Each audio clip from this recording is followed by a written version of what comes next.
दोस्तों अन्नामलाई ने बीजेपी छोड़ दी। अब ये सुनते ही इंटरनेट पर वही हुआ जो हर बार होता है। कुछ लोग बोले देखा हम तो पहले से कह रहे थे कि एक दिन ऐसा होगा। कुछ लोग बोले नहीं भाई इसके पीछे बहुत बड़ा गेम है। और कुछ लोग तो ऐसे एक्साइटेड हो गए जैसे कोई नई पॉलिटिकल थ्रिलर सीरीज रिलीज हो गई हो। लेकिन मुझे लगता है कि हम शायद गलत सवाल पूछ रहे हैं, क्योंकि असली सवाल ये नहीं है कि अन्नामलाई बीजेपी क्यों छोड़कर गए। असली सवाल है बीजेपी ने उन्हें जाने क्यों दिया। जरा सोचिए, हम किसी साधारण नेता की बात नहीं कर रहे, हम उस आदमी की बात कर रहे हैं जिसे तमिलनाडु में बीजेपी का सबसे बड़ा चेहरा माना जा रहा था, जिस पर पार्टी ने समय लगाया, मेहनत लगाई और जिसके बारे में माना जा रहा था कि वो भविष्य में बीजेपी की सबसे बड़ी उम्मीद बन सकता है। ऐसे नेता अगर पार्टी छोड़ने का फैसला करे तो आमतौर पर पार्टी उन्हें रोकने की पूरी कोशिश करती है, लेकिन यहाँ कहानी थोड़ी अलग दिखती है। देखो भाई, किसी भी पार्टी को अपना नेता लोकप्रिय चाहिए होता है, भीड़ आए, कैमरे उसकी तरफ घूमे, लोग उसकी बातें सुने, ये हर पार्टी चाहती है। लेकिन राजनीति में एक बहुत पतली लाइन है और दिक्कत तब शुरू होती है जब लोग पार्टी से ज्यादा नेता को याद रखने लगते हैं। सिंपल सा उदाहरण है, अगर किसी रेस्टोरेंट में लोग रेस्टोरेंट का नाम भूल जाए और सिर्फ शेफ का नाम याद रखे तो मालिक खुश भी होगा और थोड़ा टेंशन में भी आएगा, क्योंकि उसे पता है कि जिस दिन शेफ गया आधे ग्राहक भी उसके साथ जा सकते हैं। राजनीति में भी कुछ ऐसा ही होता है और शायद अन्नामलाई के साथ भी यही होने लगा था। धीरे धीरे तमिलनाडु में एक ऐसा माहौल बनने लगा जहां कई लोग बीजेपी को देखकर अन्नामलाई तक नहीं पहुंच रहे थे, बल्कि अन्नामलाई को देखकर बीजेपी तक पहुंच रहे थे। सुनने में ये अच्छी बात लगती है, लेकिन राजनीति में हर अच्छी चीज हमेशा आरामदायक नहीं होती, क्योंकि यहाँ सिर्फ पॉपुलैरिटी मायने नहीं रखती, कंट्रोल भी मायने रखता है। अब यहाँ तमिलनाडु को समझना भी जरूरी है। ये ऐसा राज्य नहीं है जहाँ दिल्ली का हर फॉर्मूला सीधे काम कर जाए। यहाँ लैंग्वेज, कल्चर और रीजनल प्राइड राजनीति का बहुत बड़ा हिस्सा है। लोग कई बार पहले ये देखते हैं कि नेता कितना तमिल है, उसके बाद देखते हैं कि वो किस पार्टी में, और यही वजह है कि यहाँ रीजनल पार्टियां इतने सालों से मजबूत रही है। और शायद इसी वजह से बीजेपी को हमेशा एक ऐसे चेहरे की तलाश थी जो सिर्फ बीजेपी का नेता न लगे बल्कि तमिलनाडु का अपना आदमी लगे। और फिर एंट्री होती है अन्नामलाई की, एक farmer IPS officer, young, aggressive, camera friendly और सबसे बड़ी बात, लोगों को लगता था कि बाकी नेताओं जैसा नहीं है। धीरे धीरे उनके आसपास एक ऐसी इमेज बनने लगी जो किसी भी राजनीतिक पार्टी के लिए बहुत कीमती होती है। एक ऐसे आदमी की इमेज जो सिस्टम को चैलेंज करता है, जो सीधे बोलता है और जो अपनी अलग पहचान रखता है। और शायद यही से कहानी दिलचस्प होने लगती है, क्योंकि बीजेपी को तमिलनाडु में एक बड़ा चेहरा मिल गया था, लेकिन सवाल यह है क्या बीजेपी को अपना भविष्य मिल रहा था, या फिर धीरे धीरे एक ऐसा नेता तैयार हो रहा था जिसकी पहचान पार्टी की पहचान से भी बड़ी होने लगी। और दोस्तों यहीं से इस पूरी कहानी का असली सस्पेंस शुरू होता है। अब यहाँ से कहानी थोड़ी और दिलचस्प हो जाती है, क्योंकि किसी भी नेता का लोकप्रिय होना बड़ी बात नहीं है। हर पार्टी में कुछ ऐसे चेहरे होते हैं जो लोगों को पसंद आते हैं, लेकिन अन्नामलाई के साथ मामला थोड़ा अलग था। वो सिर्फ एक नेता नहीं बन रहे थे, वो धीरे धीरे एक ब्रांड बन रहे थे। और राजनीति में ब्रांड बहुत बड़ी चीज होती है। पार्टी पोस्टर छपवा सकती है, रैली करवा सकती है, विज्ञापन चला सकती है, लेकिन ब्रांड जनता बनाती है। और जनता कब किसे सिर पर बैठा दे इसका कोई फॉर्मूला नहीं होता। यही वजह थी कि बीजेपी ने अन्नामलाई पर बड़ा दाव लगाया। पार्टी को तमिलनाडु में एक ऐसे चेहरे की जरूरत भी थी जो सिर्फ बीजेपी का नेता न लगे बल्कि लोगों को आम अपना आदमी लगे। और फिर आई उनकी बड़ी यात्रा। 168 दिन तक तमिलनाडु के अलग अलग हिस्सों में घूमना कोई छोटी बात नहीं होती। हम में से ज्यादातर लोग तो 10 दिन लगातार सुबह जल्दी उठ जाए वही बड़ी उपलब्धि मान लेते हैं, लेकिन राजनीति में ऐसी यात्रा सिर्फ पैदल चलने के लिए नहीं होती, ये लोगों के दिमाग में जगह बनाने के लिए होती है। और धीरे धीरे यही होने लगा। जहां जहां अन्नामलाई गए उनकी पहचान बढ़ती गई, सोशल मीडिया पर क्लिप्स वायरल होने लगी, रैलियों में भीड़ बढ़ने लगी और लोग उनके बारे में बात करने लगे। फिर वही हुआ जो हर उभरते हुए नेता के साथ होता है, लोग भविष्य की बातें करने लगे। क्या ये तमिलनाडु का अगला बड़ा नेता बन सकता है? क्या बीजेपी को आखिरकार अपना चेहरा मिल गया? क्या ये भविष्य का सीएम फेस हो सकता है? अब ध्यान देने वाली बात यह है कि ये सवाल बीजेपी को लेकर नहीं पूछे जा रहे थे, ये सवाल अन्नामलाई को लेकर पूछे जा रहे थे। और यही कहानी का सबसे दिलचस्प हिस्सा शुरू होता है, क्योंकि राजनीति में एक बहुत पतली लाइन होती है। एक तरफ वो स्थिति होती है जहां नेता पार्टी को मजबूत बनाता है, दूसरी तरफ वो स्थिति होती है जहां नेता की पहचान पार्टी से भी बड़ी दिखने लगती है। बाहर से दोनों बातें एक जैसी लगती है, लेकिन राजनीति में दोनों के मतलब बिल्कुल अलग होते हैं। और शायद तमिलनाडु में यही सवाल धीरे धीरे बड़ा होने लगा था। क्या लोग बीजेपी की वजह से अन्नामलाई को पसंद कर रहे थे,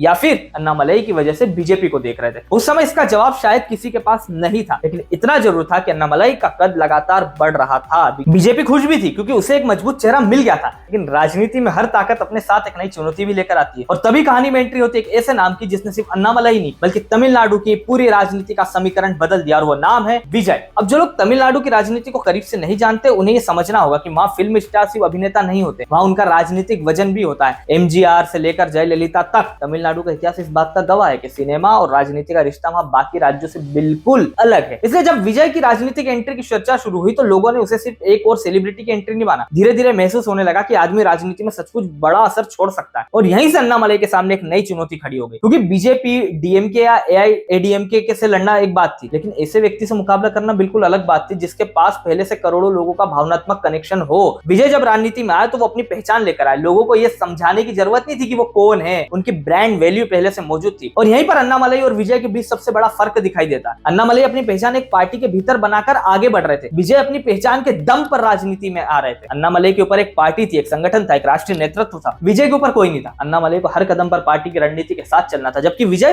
सिर्फ अपनी रणनीति के हिसाब से चल सकते थे। सुनने में फर्क छोटा लगता है, लेकिन राजनीति में यही फर्क कई बार पूरी दिशा बदल देता है, क्योंकि तमिलनाडु जैसे राज्य में लोग अक्सर उस नेता को पसंद करते हैं जो पूरी तरह उनका अपना लगे। और यही अन्नामलई की सबसे बड़ी ताकत, चाहे सबसे बड़ी चुनौती, दोनों मौजूद। वो तमिलनाडु के लोकप्रिय नेताओं में से एक बन रहे थे, लेकिन साथ ही वो बीजेपी का चेहरा भी थे। और तमिलनाडु की राजनीति में कई बार ये दोनों बात एक दूसरे की मदद करने के बजाय एक दूसरे को सीमित भी कर सकते। धीरे धीरे ऐसा लगने लगा कि राज्य की राजनीति दो अलग अलग मॉडल्स की तरफ बढ़ रही है। एक तरफ अन्नामलई थे, तरफ मजबूत नेता लेकिन एक राष्ट्रीय पार्टी के भीतर, दूसरी तरफ विजय थे, एक नया राजनीतिक खिलाड़ी लेकिन पूरी तरह स्वतंत्र। और यहीं से वो सवाल जन्म लेने लगा जिसने आगे चलकर पूरी कहानी बदल दी। क्या बीजेपी अन्नामलई की सबसे बड़ी ताकत थी, या फिर वही छत थी जो उनकी राजनीतिक ऊंचाई की एक सीमा भी तय कर रही थी? और दोस्तों, जब किसी नेता के सामने पहली बार ऐसा सवाल खड़ा हो जाता है, तब राजनीति की कहानी अक्सर एक नए मोड़ की तरफ बढ़ने लगती है। और शायद यहीं से अन्नामलई की कहानी अपने सबसे दिलचस्प मोड़ पर पहुंचती है, क्योंकि राजनीति में कोई बड़ा फैसला एक दिन में नहीं लिया जाता। हमें सिर्फ इस्तीफा दिखाई देता है, लेकिन असली कहानी अक्सर महीनों या सालों पहले शुरू हो चुकी होती है। अन्नामलई के मामले में भी शायद यही हुआ। धीरे धीरे उन्हें महसूस हुआ कि तमिलनाडु की राजनीति और बीजेपी की राष्ट्रीय राजनीति हमेशा एक ही दिशा में नहीं चली। और जब आप ऐसे राज्य में राजनीति कर रहे हो जहां रीजनल आइडेंटिटी बहुत बड़ा मुद्दा हो, तब ये फर्क और ज्यादा साफ दिखने लगता है। यहाँ एक बात बहुत दिलचस्प है, आमतौर पर जब कोई बड़ा नेता पार्टी छोड़ता है तो प्रेस कॉन्फ्रेंस, आरोप और राजनीतिक ड्रामा देखने को मिलता है, लेकिन अन्नामलई की विदाई वैसी नहीं दिखी। यही वजह है कि बहुत लोगों को ये सिर्फ एक साधारण इस्तीफा नहीं लगा। अगर रिश्ता इतना खराब था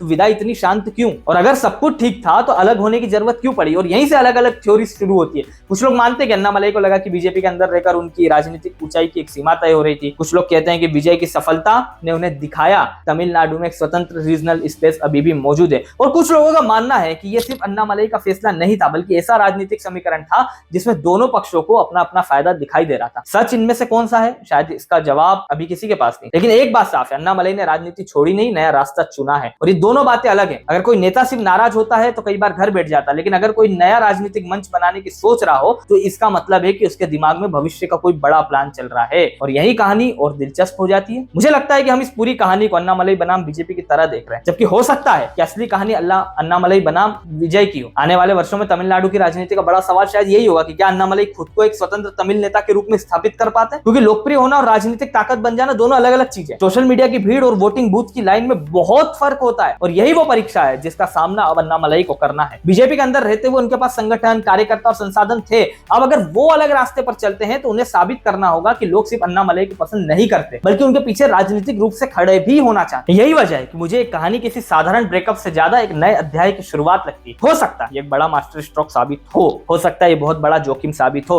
और हो सकता है कि कुछ साल बाद हम पीछे मुड़कर देखें और समझे कि असली कहानी इस्तीफे वाले दिन शुरू ही नहीं हुई थी। असली कहानी तो उस दिन शुरू हो गई थी जब एक पूर्व आईपीएस अधिकारी ने राजनीति में आने का फैसला किया था। फिलहाल इतना तय है कि अन्नामलई ने तमिलनाडु की राजनीति को पहले से कहीं ज्यादा दिलचस्प बना दिया है। अब सवाल आपसे है, क्या आपको लगता है कि अन्नामलई ने सही समय पर सही फैसला लिया? क्या ये एक राजनीतिक मास्टर स्ट्रोक है? क्या ये सिर्फ महत्वाकांक्षा की कहानी है, या फिर तमिलनाडु की राजनीति में एक नए दौर की शुरुआत है? अपनी राय कमेंट में जरूर बताइए। वीडियो पसंद आया हो तो लाइक करें, शेयर करें, बेल आइकन को प्रेस करें। एक नए वीडियो के साथ आप सभी से जल्द मुलाकात होगी। धन्यवाद। जय हिंद।